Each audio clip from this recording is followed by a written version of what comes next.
সকালবেলার নাস্তা এই তো শুরু করলাম আজকের ভিডিও। তো এই তো আজকের ভিডিওতে সকালবেলার নাস্তা, সকালবেলা ঘুম থেকে উঠে নামাজ পড়ে তারপরে এই যে সবজি ভাজির জন্য সবজি কেটে রাখছিলাম আর আটার ময়ান করে রাখছিলাম। তো এইখানে সবজিটা যে আমি ঘুমের থেকে 9টা বাজে উঠেই আমি সবজিটা বসাই দিছি।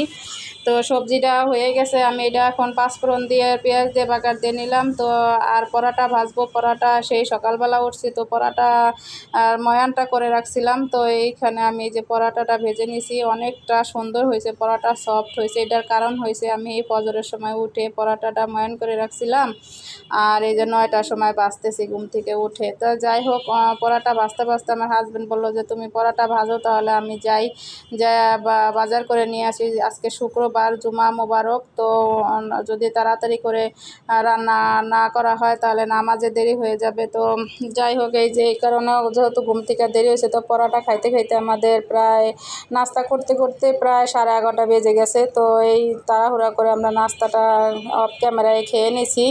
তো এই তো পরাটার সাথে ছিল ডিম আর গায়ের দুধের চা। আমরা উত্তরা থেকে 300 ফিটের থেকে যে গায়ের দুধ কিনে আনছিলাম সেই গায়ের দুধের চা দিয়ে তারপরে পরাটাটা খেয়ে নিছি আর কি। যাই হোক, এই যে অফ ক্যামেরায় খাইছি, আপনাদের সাথে শেয়ার করা হয় নাই। তো এই যে থালাবাটি ছিল সেগুলো এখন এখানে পরিষ্কার টরিষ্কার করে তারপরে কি বাজার আনলো আপনাদের সাথে শেয়ার করব। আর ওইখানে ডিম আনছে, ডিম আমি এই যে হুইল পাউডার দিয়ে ওইটা ভিজাই রাখছি, অনেকটা নোংরা ছিল, ওইটা ধুয়ে ঝরাইয়া তারপরে ফ্রিজে থুবো আর কি। তো এই যে স্টিলের প্লেটে আমরা সবসময় খাওয়া দাওয়া করি, মেলামাইনে খাই না, মাঝে মধ্যে কাছেরও খাওয়া হয় আর কি। যাই হোক, এই তো বাজার আনছে, কাঁচা বাজার একটু 3-4 পদের আনছে, মুরগি একটাই আনছে। যেহেতু মুরগি বেশি দিন ফ্রিজে রাখলে রাইখা খাইলে গন্ধ হয়ে যায়, 1 সপ্তাহ রাখলে আমাদের ফ্রিজে কেমন একটা গন্ধ করে, ভালো লাগে না খাইতে। এই কারণে ডেলির বাজার ডেলি করে, নাইলে একদিন মাছ মাংস একদিন কিনে 2 দিন খাই, এইভাবে আমরা বাজার করি। যাই হোক, এই আপনাদের সাথে শেয়ার করা, বেশি কিছু আমি আনে না, ডেলির বাজার ডেলি করে যেহেতু। যাই হোক, ওই কথা বলতে বলতে ওইদিকে আমার সব রান্নাঘর সব পরিষ্কার করে নিয়েছি, যেহেতু 12:30 বেজে গেছে, আজান অলরেডি দিয়ে ফেলছে। তো আমি ডাইনিংটা একটু পরিষ্কার করে দিতেছি আর ওই রুমের বিছনাটা পরিষ্কার করে দিছি। মেয়েকে বলছি, ও যেহেতু আজকে বাসায়, তুমি তাহলে আমার ঘর দরটা একটু পরিষ্কার করে দাও, ঝাড়ু দিয়ে দাও, আর আমি রান্না করে রান্নাবান্না সারি। এই কথা যেই কথা সেই কাজ, ও ওইগুলা করতেছে। তো আমি এই যে ভাত বসাই দিতেছি, যেহেতু গ্যাস চলে যায়, গ্যাস একটু কম, শুক্রবার শনিবার গ্যাস একটু কম থাকে লাইনে আমার মনে হয় যেটা, সেই কারণে আর কি আমি ভাত বসাই দিব। আর এক চুলায় যেহেতু আমার সব কিছু আমি কেটে কুটে নিছি, অফ ক্যামেরায় আপনাদের সাথে শেয়ার করা হয় নাই। আমি ধরেন মশলা টশলা সব কিছু গুছাইয়া নিছি, সেগুলো শেয়ার করব। তাই তো ভাতটা বসাই নিতেছি। হ্যালো এভরিওয়ান, আসসালামু আলাইকুম। সবাই কেমন আছেন? আশা করি সবাই ভালো আছেন। আলহামদুলিল্লাহ, আমরাও সবাই ভালো আছি আল্লাহর অশেষ রহমতে আর আপনাদের দোয়ায় স্বামী সন্তান নিয়ে সুখে আছি, ভালো আছি। তো এই তো কথা বলতে বলতে দেখেন এইখানে মুরগির মাংস, আলু, তো এখানে লাল শাক ডাঁটা শাক একসাথে আনছিল, ওগুলো কেটে নিছে। আর একটা স্পেশাল করব, সেটা হলো শুটকি ভর্তা। শুটকি ভর্তা বলতে শুটকি ব্লেন্ডার করে বাগার দিব। তো এখানে শুটকি নিয়েছি আর এখানে শুকনা মরিচ নিছি, আর এখানে দেখেন কাঁচা পাকা মিলাইয়া মরিচ নিছি কতগুলো। তো এখানে অনেকগুলো পেঁয়াজ রসুন এগুলো নিয়েছি। তো এগুলা লাস্টে বাগার দেবো, এই ভিডিও এই ভর্তার রেসিপিটা লাস্টে করব। তো এই ভিডিওটা যে যেখান থেকে দেখছেন আপনারা একটা লাইক দিয়ে দেখা শুরু করবেন, আর যারা দেখছেন এখন একটা লাইক দেন নাই, প্লিজ একটা লাইক দিবেন। আর এই ভিডিও দেখতে দেখতে ভিডিওর কোথাও কোনো অংশ যদি আপনাদের এতটুকু ভালো লাগে, প্লিজ এই বোনকে ভালোবেসে বোনের চ্যানেলে একটা সাবস্ক্রাইব করে দিবেন, যাতে নতুন নতুন ভিডিও ছাড়লে আপনাদের মাঝে নোটিফিকেশন পৌঁছে যায়, আপনারা সময় সুযোগ বুঝে আমার ভিডিওটা দেখে নিতে পারেন। এই তো আপনাদের কাছে বলা। আর যারা এই কাজটা অলরেডি করে ফেলেছেন তাদেরকে অসংখ্য অসংখ্য ধন্যবাদ, আর যারা করেননি প্লিজ তারা করে দিবেন। আপনাদের একটা লাইক কমেন্ট শেয়ারে আমাদের অনেক উপকারিত হয়, যেহেতু আমরা এই লাইনে এসছি নতুন, এই লাইনটা এই চালু হতেও তো অনেক সময় লাগবে, সেই কারণে আপনাদের কাছে বলা আর কি। যাই হোক, কথা বলতে বলতে এই যে আমি এখানে পেঁয়াজ মরিচ মশলা যা যা কষানো লাগে সব প্রথমে আসলে আমি যারা নতুন আপু ভাই বোন তাদেরকে বলে দিতেছি যে আমি প্রথমে তেল দিছি কড়াইতে, তারপর তেলটা গরম হওয়ার পরে এখানে আস্ত গরম মশলা, লবঙ্গ, দারচিনি, এলাচ তেজপাতা যা যা লাগে সব কিছু দিয়ে তারপরে 1 কাপ পেঁয়াজ দিয়ে ওইটা ভালো করে বাদামি কালার করে ভেজে, তো এখন একটু হালকা পানি দিয়ে দিছি যেহেতু শুকনা মশলা পুড়ে যেতে পারে সেই কারণে। তো এইখানে আমি এই যে 1 টেবিল চামচ পরিমাণ আদা বাটা, 1 টেবিল চামচ পরিমাণ রসুন বাটা, আর 3 চামচ হইলো মরিচের গুঁড়া, শুকনা মরিচের গুঁড়া, আর 4 চামচের 1 চামচ হলো আর হলুদ গুঁড়া, 1 চামচ হলো জিরার গুঁড়া, 1 চামচ ধনে গুঁড়া, আর স্বাদ মতো লবণ দিয়ে তো এটাকে আমি ভালোভাবে কষাই নেব। যত ভালোভাবে কষাবেন ততই মাংসের স্বাদ, সেটা মাছ হোক আর মাংস হোক, যত মশলা কষানো হবে ততই টেস্ট হবে। যাই হোক, আমার এই তো আরেকটু পানি দিয়ে দিলাম, আরেকটু পানি দিয়ে আবার একটু কষাই নিব, তারপরে আমি এখানে মাংসগুলো দিয়ে দিব। তো আমার আপু ভাইদের কাছে আমার অনেক রিকোয়েস্ট যে আমার কথা যদি আপনাদের যদি কোনো কিছু আমি অনেক খারাপ বলে থাকি বা আমার কথা কোনো জায়গা কোনো কিছু যদি খারাপ হয়ে থাকে, প্লিজ আমাকে শেখাবেন বা কমেন্টের মাধ্যমে বলে দেবেন যে আমার কোনো কিছু যদি ভুল হয়ে থাকে, তাহলে আমি ভুলগুলো শুধরে নেওয়ার চেষ্টা করব।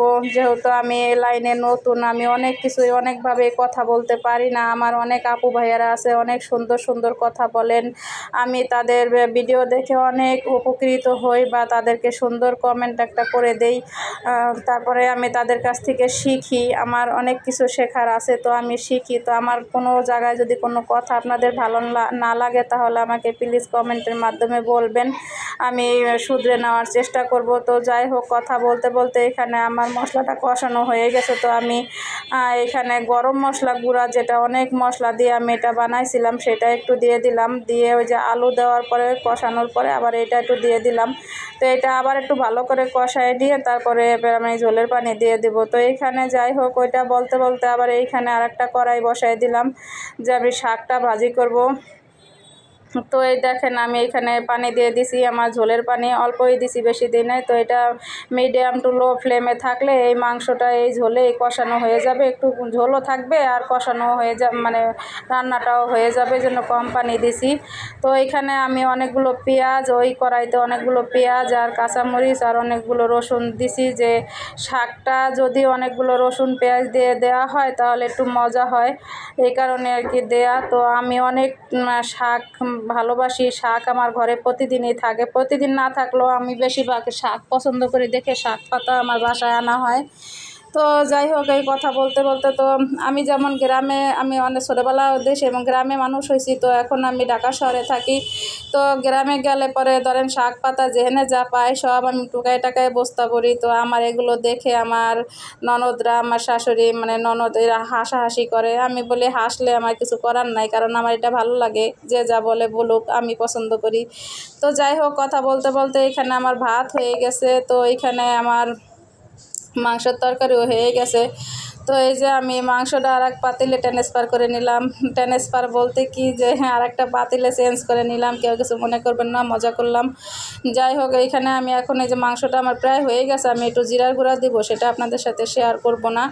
তো যাই, এই কথা বলতেছি, অনেক কথাই বলি, যদি আমার কথা যদি কোনো কিছু হোক, বারবার এই বলি, যদি কোনো কিছু মনে করেন তাহলে আমাকে প্লিজ ক্ষমা করে দিবেন, আমার ভুলগুলো শুধরানোর সুযোগ দিবেন। আমি যেহেতু এই মানে এই প্রফেশনে নতুন, আমি অনেক কিছু চেষ্টা করব শেখার জন্য, ইনশাআল্লাহ, যে আল্লাহ যেন আমাকে শেখার তৌফিক দান করেন, যে আমি যেন শিখতে পারি, যেহেতু এই লাইনে আসছি, এই লাইনে যেন আমি কাজ করে যেতে পারি, সেই ইয়াটাই আমাকে সাহায্য করবেন আপনারা আপু ভাইয়ারা। যাই হোক, এইখানে আমি এই শুটকিটা কীভাবে বানাই, এই যে দেখেন আপনারা, শুটকিটা ভর্তা বানাবো, এভাবে দেখতে থাকেন।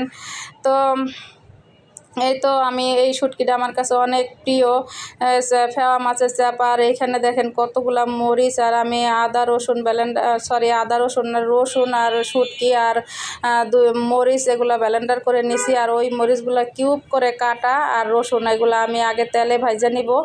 তেলে ভাজা নেওয়ার পরে আমি ওই শুটকিগুলো দিয়ে দিব। তো এইভাবে শুটকি ভর্তাটা বাগার দিয়ে বানাইলে কি হয়, অনেকটা মজা হয়, আর আপনার অনেক দিন ধরে ফ্রিজে রেখে রেখে খাওয়া যায়। এই কারণে আমি আসলে ঝাল অনেক পছন্দ করি। দেখেন কতগুলো, একটা ঝক, মানে এগুলো আমি মানে একজনে চাইছে তাকেও একটু দিব আর আমিও খাবো। এই তো আর এক ফাঁকে আমি যে ঘর দুয়ারটা গুছাইছি সেগুলো একটু আপনাদের সাথে শেয়ার করব। যে আমার বাসায় আসলে অত কিছু নাই, আমার যা আছে তাই আল্লাহর কাছে অনেক অনেক শুকরিয়া। আলহামদুলিল্লাহ, আমাকে আল্লাহ যা দিয়েছেন এগুলো নিয়ে আমি সুখে থাকার চেষ্টা করি, সন্তুষ্ট থাকি যে আল্লাহ আমাকে যা দিয়েছেন, আল্লাহর কাছে শুকরিয়া। তো সবাই ভালো থাকবেন, সুস্থ থাকবেন, সবাই সবার জন্য দোয়া করবেন, সবাই সবার জায়গা থেকে ভালো থাকে, সুস্থ থাকে। তো এই তো আমি আপনাদের কাছ থেকে বিদায় নিতেছি। তো এই যে আমি একটু দেখাই দিলাম, আমার রুম পরিষ্কার পরিচ্ছন্ন হয়ে গেছে, আর সাথে দেখেন আমার ভর্তাও হয়ে গেছে। তো সবাই ভালো থাকবেন। আসসালামু আলাইকুম।